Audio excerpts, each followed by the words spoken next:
I'm sure you're all familiar with Sonic Unleashed, and I'm also sure you're aware of the content of the game itself, but are you aware of how much stuff in its files actually goes used? How much stuff is actually left over and shipped with the final game despite never being seen? Well, if you don't worry, because today that's what we're gonna be looking at. In this 3-part video, I'll show you the cut content, the betas, the demos, the secrets, and the things that you probably didn't know about the game. Most of the stuff covered is already documented on the Sonic Wiki, Sonic Retro, the Cutting Room Floor, and Hidden Palace. This video is part of a remake project I'm making of these 5 videos, with Heroes and 06 already being done, and Unleashed being the 3rd entry. I'll be covering everything covered in the original video as well as a lot more stuff, but starting by this one, the videos will be split into 3 different shorter videos instead of a massive one. I'll have more information about this change at the end if you want to hear more about it. I want to personally thank Archie and Starlight, who have helped me tremendously with compiling a lot of info not documented online, as well as always being available to answer all my questions, so make sure to check them out, they're amazing. I also want to thank all modders and researchers and data miners and everyone that has made this possible. So let's get into it.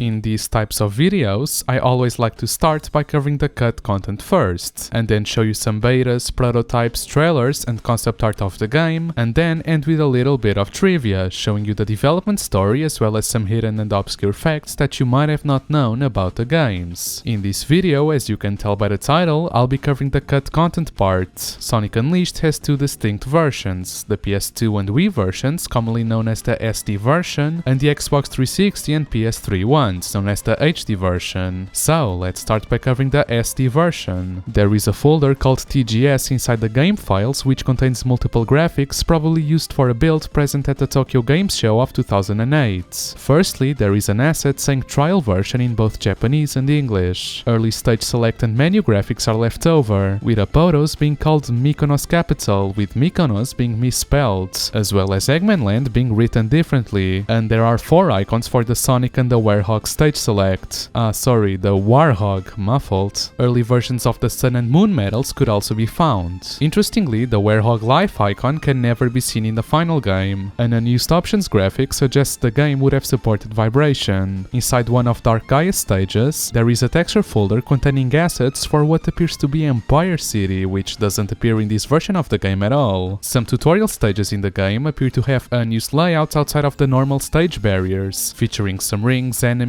and sometimes even goal rings. Like, there is a ton of stuff left over outside of bounds that's not that interesting really, but they are remnants of pretty early layouts for these stages. If you want to see all of them, I recommend watching the Storms video on it. There is also a scrap layout for a mission in Apotos where you'd have to collect rings, as well as a 1-up item box in one of the Werehog stages using a graphic from Sonic 06. This is especially weird because 1, you can never see 1-up boxes in any level, and 2, the game doesn't have a traditional life system like the HD version does, as you get lives from the Gaia temples. Similarly, if you're familiar with this version, you're probably aware of how the day stages really only have 1 or 2 areas, while the night stages have seemingly infinite areas. Well, it seems that there are quite a few unique areas that are only used for missions, despite pertaining to an actual longer stage that isn't playable in sequence. Most of the info is also taken from the Storm, so make sure to watch the original video. Arid Sands has a second act which would utilize a sand buggy, similar to the bobsled in Cool Edge, being playable in the Last Time Attack mission. Dragon Road's second level looks quite different from the main act, including an area which takes place in dragon-shaped mountains, a bamboo swamp, and a 2D area where you run alongside a cliff. Rooftop Run only seems to have a 2D area that takes place in the aqueducts. This area is used in the Final Time Attack mission, yet that stage uses a 1-to-1 replica of Act 1 except for its final part, which is replaced by this otherwise completely unused area.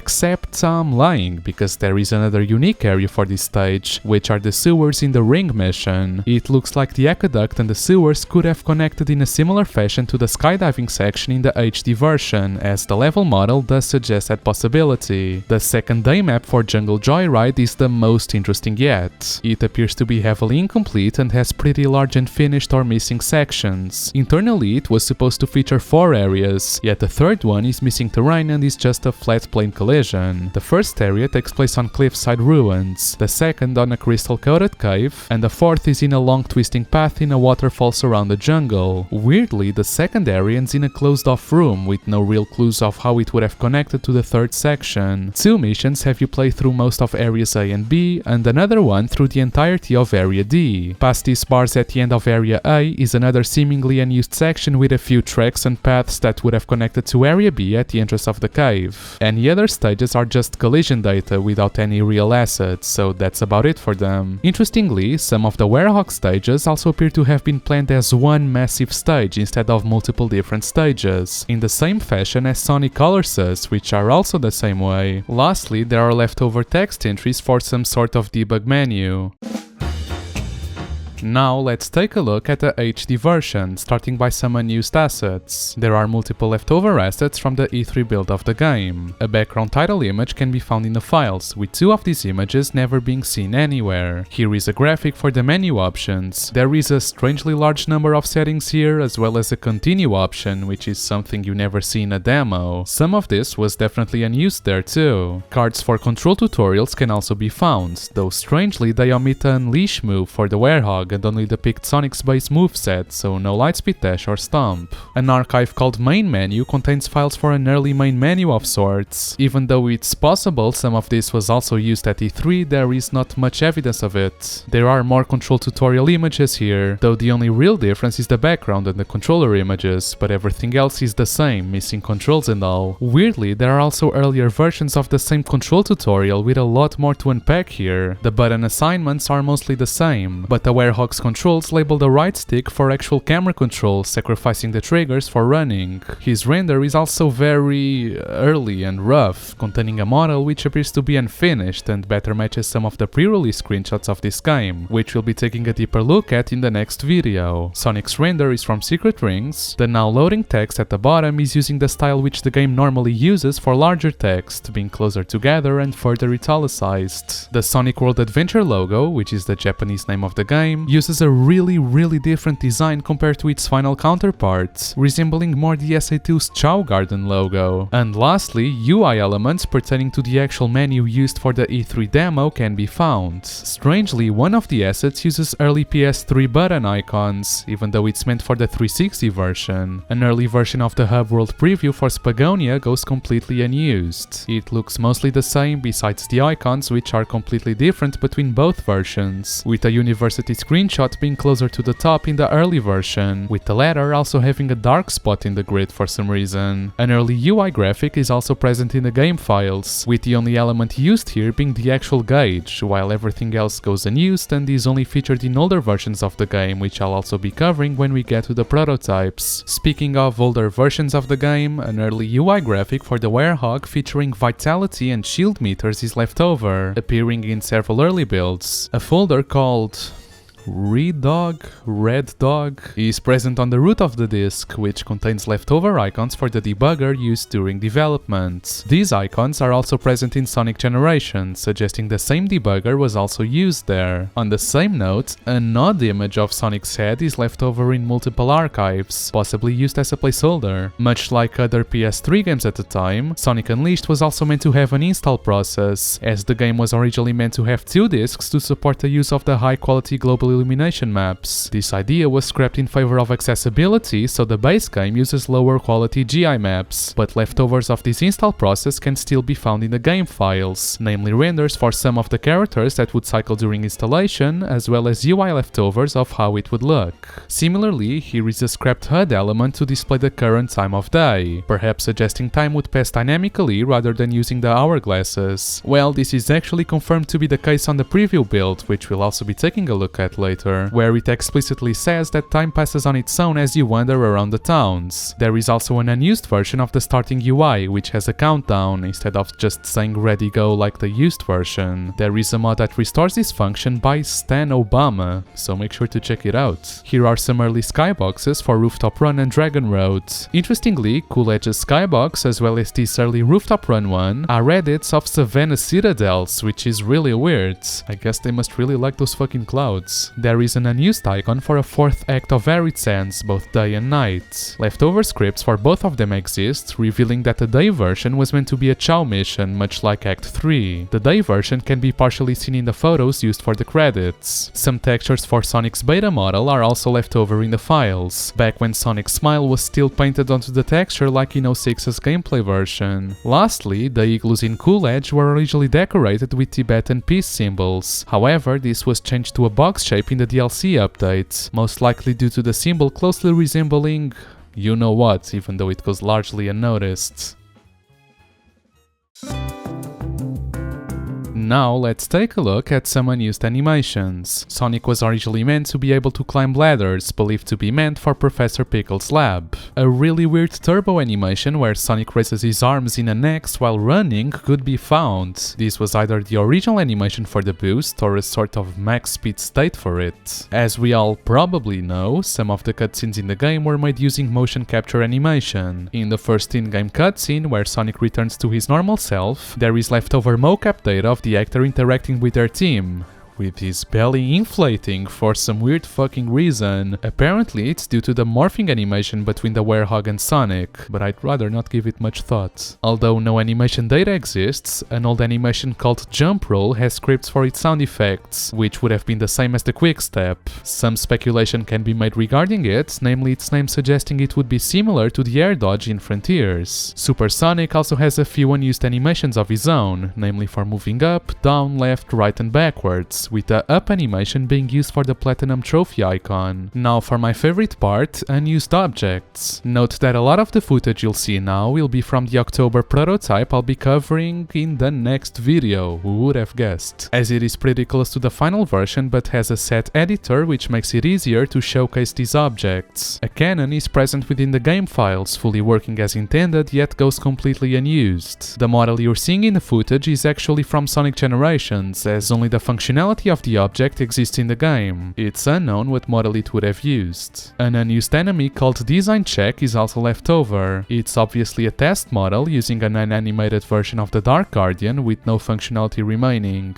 A laptop object being almost fully functional can be restored, opening a menu where you'd be able to see replays of the last 5 stages you completed. Some aspects of this feature can still be reactivated in the retail game, namely the free camera it would have let you use. Anything else regarding it is sadly missing from the game. Here is a javelin, which was probably originally meant to work like those rods you can pull to jump in Dragon Road. This technically doesn't go unused, as it is placed in a mission layout out of bounds in Skyscraper Scamper for the Werehog, though the only thing you can do with it is pick it up and throw it away. A cobweb called Evil Spider's Nest is present and has wobbling physics. Nothing much to it really, as its purpose is completely unknown. It was probably for a level where they thought it fit, or for some kind of spider enemy. Even though the actual spring object doesn't go unused, a boolean value for it never goes used anywhere. If you set it to true, the springs will act more like the classic games, carrying forward momentum instead of sending you vertically with no horizontal movement. Interestingly, a fully working bomb object can also be found. The reason for its removal is anyone's guess. Similarly, there are a few unused missile types for the Egg Fighter, though their models are just pretty rough and unfinished. Though not really unused, you can swap the missile model for any other model of your choice, resulting in some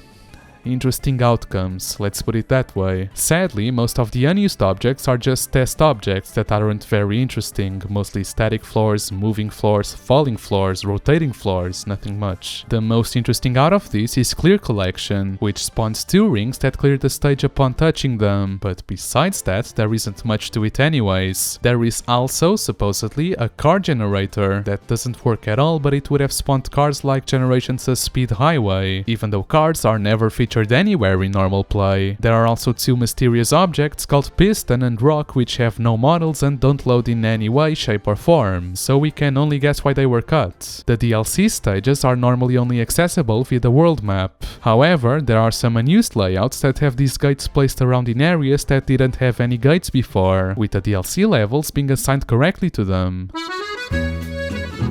Speaking of DLC stages, let's take a look at some unused layouts. As you probably guessed with that sentence, there are a few unused layouts for some of the DLC stages left over in the files. Savannah Citadel Act 2, that drifting stage, has a pretty laggy layout that's much harder than its used counterpart, having more boosters and even obstacles like flamethrowers and spike balls. There are also these wood target objects for some reason. Jungle Joyride Acts 4 and 5 look quite different compared to the final, even though there's nothing very interesting about them. It's what you would expect, different object layouts and camera angles. Skyscraper Scamper Act 3 is literally just completely empty, besides featuring a spring and two dash panels. And lastly, Dragon Road Act 4 is probably the most different by far, spawning you at a checkpoint and just being very bare bones and different compared to the final stage. The 2D section is practically completely inaccessible due to the impossible timing to get right here, and even if you manage to homing attack this object, you'll just fall off the stage. Not really an unused layout, but a stage behavior rather. Some levels require you to complete a few laps around the level before the goal ring loads. It turns out there is an unused mission condition specifically for this type of stage, which adds a lap counter to the top right of the screen, automatically finishing the level providing it doesn't have a secondary clear condition like a timer. Much like Sonic 06, Unleashed was also meant to have hard and very hard variants of every stage in the game. These layouts range from almost complete to very bare bones, missing objects that make them impossible to complete. There is a mod that restores and mixes them for all levels they're available in, though only for Sonic, as the idea was scrapped and thus not much progress was made for it. The mod was made by Rotten Mind, who discovered them and then pieced them together, so make sure to check it out. Jungle Joyride has an early layout with its second half being completely offset from the stage. However, if you realign it, it matches perfectly with the final geometry. The level is completely beatable with this adjustment, but a lot of objects just seem thrown at random or completely out of place. It's just a really weird layout, so it's no wonder why it was redone. Arid Sands also has an early layout that hints at a different wall running section and ending, though nothing very interesting. Though not really being unused layouts, the Werehog stages feature quite a few unused areas that were abandoned due to changes in the level design, later being repurposed for some of the DLC levels. A closed door is present in the room at the end of Jungle Joyride Night. Clipping through it reveals an empty chamber. If the room is accessed from the ghost mission, the door will be open and the room will contain some objects. There is also a tree that can be knocked down and used as a bridge, as well as floating platforms and switches that raise the water level. These switches are mostly functional as the kill plane and the platforms rise normally, although the actual water graphics remain in place. After the goal ring in Arid Sands Night, there is a sealed door. By jumping onto it from a well-positioned barrel and using a specific combo, you can fall into an unused canyon area which is completely empty. Even with this, you can open the sealed door from the other side. You should bring water barrels to the bottom of the chasm, stack them and use another combo to climb. You'll be able to see a huge chunk of level geometry that goes completely unused, having no objects at all, just collision. This area actually features two pillars that only appear in this section of the game and nowhere else. If you keep going, you'll eventually reach a pit which you can't pass normally as the gap is too large. Beyond it is a fairly large stretch of level leading up to the Gaia Temple. Skyscraper Scamper has an early area before the start of the mission Sonic presents. There isn't much to it really, it's just an early layout for what would be this area of the level at some point, even featuring a goal ring at the end of it. There is also another oddity for this stage, this time in the mission Play It Cool. A goal ring is placed in a seemingly random area, suggesting an early layout for it. This ring is actually only accessible in the Xbox 360 version, as this area was blocked off in the PS3, which is really fucking weird. Similarly, there are a lot, and I really mean a lot of entries for unused missions in the game files, with some of them having been repurposed for Sonic Generations, such as Profit Loss, where you had to gather rings in time, which is sort of equivalent to the ring mission. Some missions are pretty similar to those in other games, like Escorting 101, where you had to pop a balloon, similar to the balloon missions in Sonic Adventure DX. But most of them are literally just gather this, find this person or get to the goal. There appears appear to be some cool ones, like finishing a section of the level without getting hit, or the scrapped hot dog missions, which also look really interesting, like needing to get a score above 30,000, not dying and also not getting hit, but besides that, nothing much.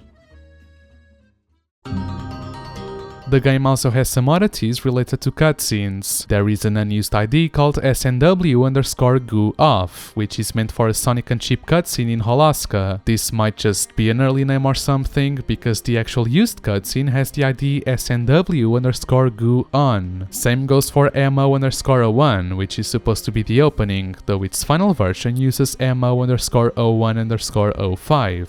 Interestingly, there are some leftovers for a completely scrapped pre-rendered cutscene. There is an event in the final game called Dark World, which sees the world turning dark, with shots of each of the villages you visited in the game. Yet there are IDs for cutscenes that would have shown each of the towns being corrupted by darkness in this cutscene. These, as I've mentioned, were likely meant to be pre-rendered, as if they weren't, everything would have to be loaded, then unloaded, then loaded again, which would make the game have 4 loading screens in a row, a sort of tribute to Sonic 06 if you will. The geometry assets for this cutscene are actually still left over in the preview builds, which I should probably cover it there, but I think it's better to show it now, as it's pretty interesting. Before we take a look at Debug Stuff, let's hear some Unused Audios, which aren't many weirdly, as Sonic games usually have a ton of them. Within the system's sound files, there is a folder called 06. As its name suggests, the clips present in it are from Sonic 06, with some of them never being used in that game but being used in others, which is strange. There are also a couple which are completely unknown.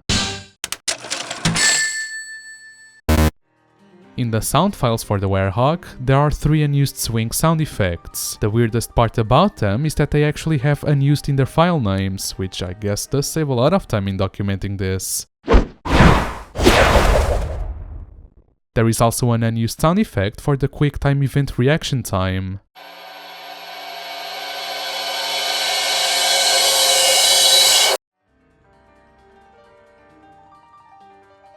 Lastly, for cut content, did you know that there are some debug functions here? Well, to be honest, apparently there is only one leftover debug function, with a lot more being present in the prototypes we'll be taking a look at in the next video, being the collision renderer. There isn't much to it really, all it does is replacing the collision geometry with the textures, so you can see if there is any problem with it. If you have epilepsy, it's not recommended that you use this, but if you do, you're probably not even hearing this, as I put up a warning before. At least I hope I did.